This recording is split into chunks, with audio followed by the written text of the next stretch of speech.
Get ready. It's time for a well-deserved break, Pittsburgh. From the KDKA TV studios, it's Pittsburgh Today Live.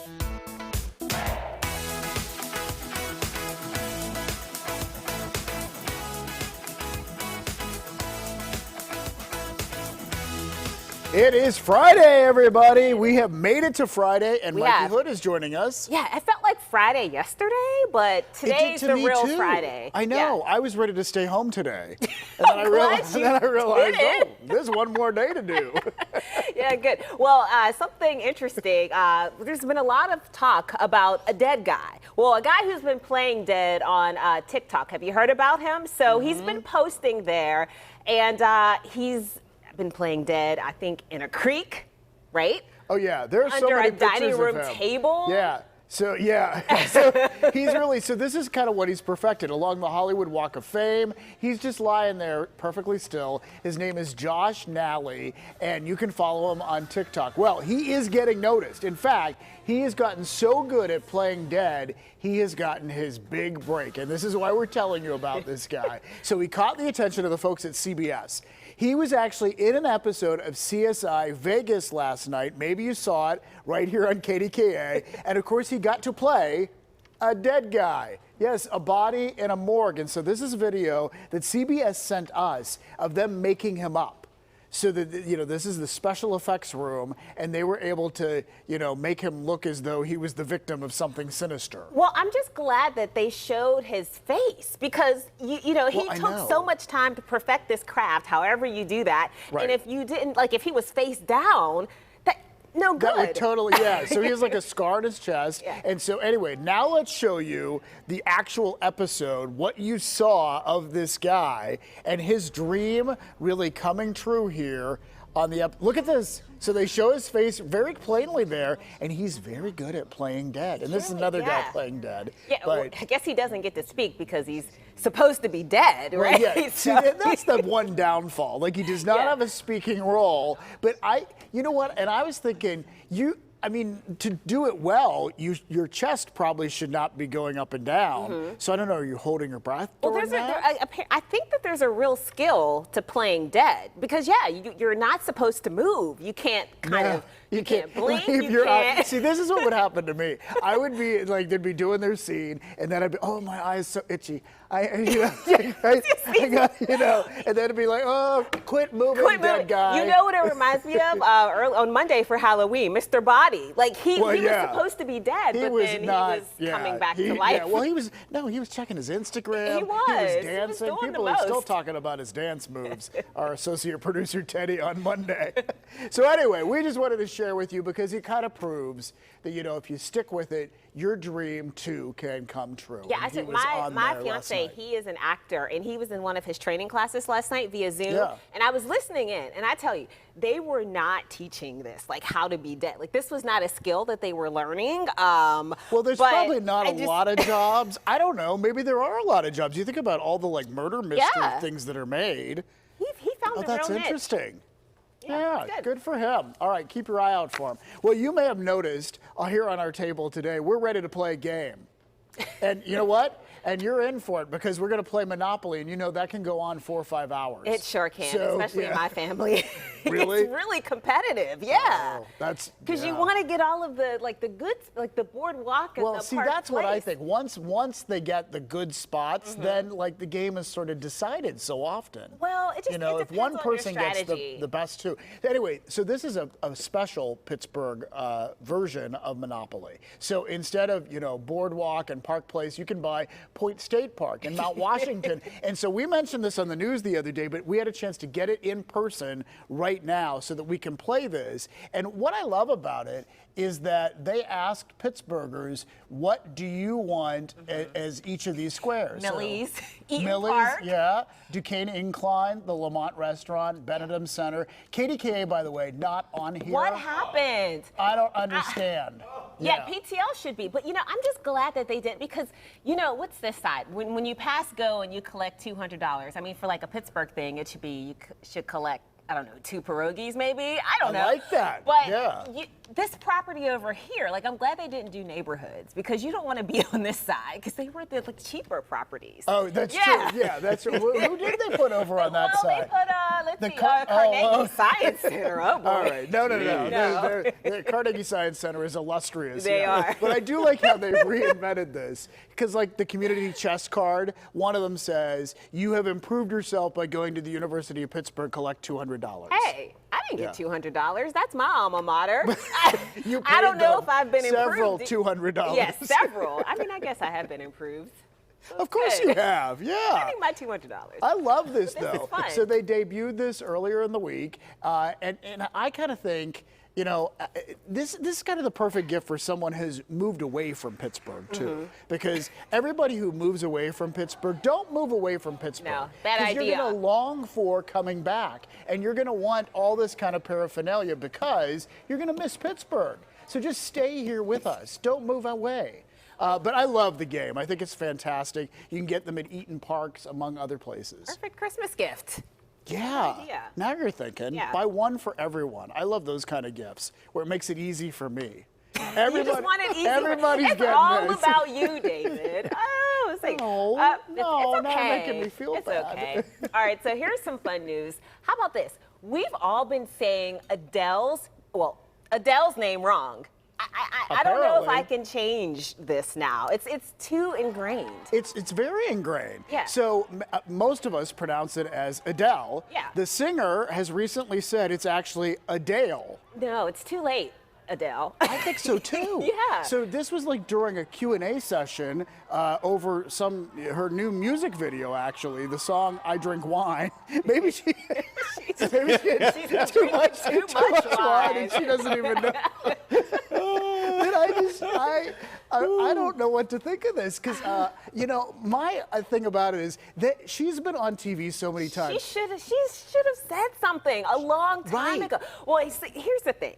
So my nickname is Mikey, but my full name is Mike Lynn.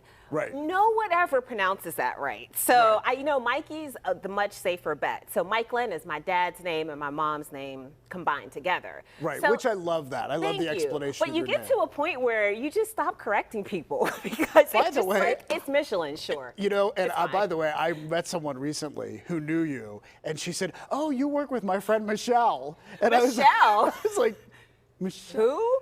Well, she must not be. She means Mikey. Well, she must not be a very good friend because my name is not Michelle. So I think she was just struggling with the pronunciation, yeah. maybe. I don't know But where like this the whole person came Adele from. thing is like this is. I remember watching this special, and it was on another network we will not name. It starts with an N.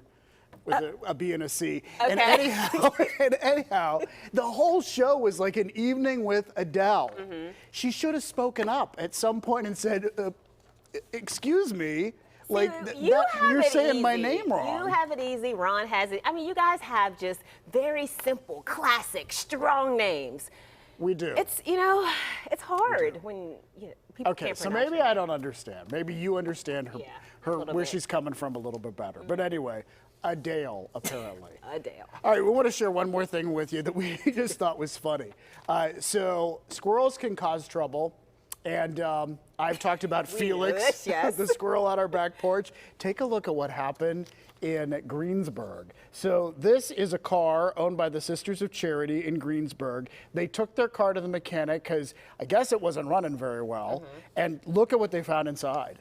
I mean, this is a stockpile of walnuts. Wow. This is dozens of nuts that apparently a squirrel getting ready for winter put all these in there. And, you know, the mechanic they took it to said they were against the engine, the battery, even the anti-lock braking system. He says he has never seen anything like this many nuts in a car engine before. I mean, you could tell they were really hard at work there. I mean, I can't imagine how long that took them to get that many nuts. I'm sad for the squirrels now. Because I was going to say that too. Is that wrong to feel sad for the squirrels? That's a lot of work. I mean, I'm glad that the sisters have their car back. Yeah, that's that's really good. important. But I feel like they should take the nuts out and put them kind of in the same area where the car was parked so that they can have their nuts. It's going to be a long winter. But you know what? And then the squirrels are just going to put it back in the car. That's So I don't true. know. Yeah. I don't know. It's a tough one. All right. It's time to answer your questions. We call it the Friday Free-for-All. We love doing this. We love to hear from you. And so these are questions that you posted on the Pittsburgh Today Live Facebook page. And the first one is from Kimberly. Yeah. All right. So Kimberly says, "Happy Friday. My question is for David." She says, "I hope Gary is doing well. And are you planning on getting Marvin a gift for Christmas?" We would definitely get. We are daddies that spoil Marvin now. Let me tell you, like Marvin is totally in control of the house. Yeah, this was him last night. Wait, like this is his look. Like, when exactly is dinner gonna be That's served? what I was going to say. That's the look. Like, I'm hungry now. Yeah, it's like, what are you two, like, when are you fools gonna get me some food, basically? And also, thank you for asking about Gary. He is doing better. He still has to have a second procedure dealing with his heart, but he is doing better. He is resting, doing a teeny bit of work. The doctor said that that was okay. Yeah. And so, anyway, thank you for asking. Good for him. Yeah. All right, so Paul says, "What's your favorite movie that was filmed in Pittsburgh?" That's a great question, Paul. I'm going to have to go with Silence of the Lambs. And Really? Yeah, because I got a chance to visit the Silence of the Lambs like house that was in the Right, movie. right. I think that's in Perrysville, and I got to see the well scene and some of the other things. So it really kind of brought it all back to life. So But that it's a made it cool special movie. for you. Yeah. Yeah. I would say for me, it's A Beautiful Day in the Neighborhood, which was the Tom Hanks playing Mr. Rogers movie. And they filmed that all over Pittsburgh. They filmed it at Channel 13. They filmed it in Shaler. And I had a chance to go to New York and interview the stars of that film. And it was a movie that really touched me. It had me in tears. But you know what? We also have to mention Striking Distance. I like that movie Bruce too. Willis, On the Rivers, Sarah Jessica Parker, Ken Rice is a movie star because he was in that movie. He played a newsman. Yeah, I remember that. Yeah. Cool. It We've had was some cool. great movies filmed Yeah. here. All right, Flashdance too, for Pete's sake. He said one. He said Okay, all right, one I was like, movie. oh, I'm sorry. All right. Amber is saying, "What's your favorite Christmas movie? Do you have a favorite Ooh, Christmas movie?" Scrooge. Oh wow! Yeah, Why did you I answer so don't quickly? know. Why I is just- that I your? like that movie. It's fun. All the ghosts come to visit him, and then once he was a Scrooge, and then he loves Christmas at the end. Okay, well, yeah, it does. It does. It changes, of course. So it's not all about being mean. All right, I like It's a Wonderful Life because that's my, once again, it teaches you a lesson at holiday time, and Jimmy Stewart's in it from Indiana, PA, and so that's my throwback movie. It's a good pick. All right, All right, so we have a this question for For Ron. Ron, yeah. Ron, we need to bring you in here. Okay. So Pat is asking, this is a question for Ron. How long have you been a vegetarian, and have you tried plant-based meat items before? And yesterday on the show, everyone got to see you were sitting in, and we had all these like meat subs in front of Poor you. Ron. Yeah, it happens, right? Yeah, technically, I'm a pescatarian, so I will eat, fish. Like I asked yesterday, I was like, "Ooh, did they bring a tuna salad?" I would have munched on that. But I believe I'm going on 3 years now this month, so it hasn't been that long. But just different lifestyle changes and trying to Yeah. eat as clean as possible. Do you ever miss it? Do you ever get like a hankering for Yeah, it? like Or are a you piece- kind of past that? A piece of fried chicken in the middle of the night. Yeah, fried chicken, no. I could say, I always joke if there's ever something I'm going to fall off the wagon for, Yeah. it might be like a good ribeye or something like that. But right now, no, I really don't. To answer the second part, I do eat some plant-based meals. I generally don't eat a lot, but I found recently it's like a little chicken sandwich that's really been hitting the spot. So I've been eating those every dinner for about the last 2 weeks. But yeah, so sometimes I do find little things that can That tie still have like the flavor. Yeah. Of yeah, it. yeah, Okay. and sometimes, sometimes the texture's not quite there or something like that. Yeah. Mikey's laughing at me. I'm sorry. You inspire me, There's Ron. not- It's There's good. nothing to laugh about. Like No. really, we are both inspired Right, by it, right. And Yeah. and I tried being a vegetarian once. Did 'cause- you? Yeah, it didn't work. All I ate was pasta every day. Excuse. right, we need to follow Ron's lead. Yeah. That's the way to do it. All right, thank you for the questions. We will answer more of them coming up next week.